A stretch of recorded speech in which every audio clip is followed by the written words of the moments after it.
Hi, it's me again with Corel Draw Tips and Tricks. And somebody asked me a question via email. Sometimes when I do 3D, I do the contour tool, and sometimes I use the interactive fill tool. Sometimes I use the transparency tool, but I've found that the interactive fill tool is a lot better. So contour, you're going to make your outside black, make it something other than a hairline, and then go to your effects and contour the inside 0.001 with a gray, and you get that effect, and you see we kind of see it's a really cool pattern, but this is going to engrave differently.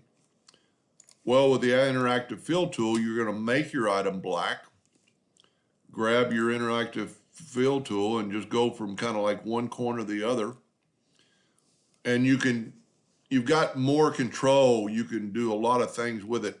We will make this one black. I'm going to grab black. I'm going to bring it into that box, and now it's all black. I'm going to move this side handle out of the way for a minute. I'm going to double click on it, and now I'm going to make this a gray in the middle, and I get that contour that's totally different. And later, I'm going to make a video. I've been having trouble with making this kind of blend. It actually comes to a point, and I don't really care what color you make it. It still kind of comes to a point.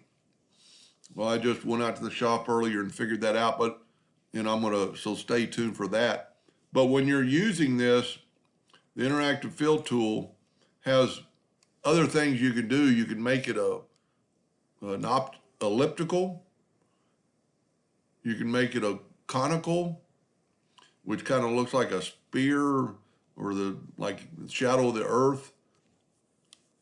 You can use a regular fountain fill, which kind of gives you that, and you can play around with this, move stuff around, move your colors out.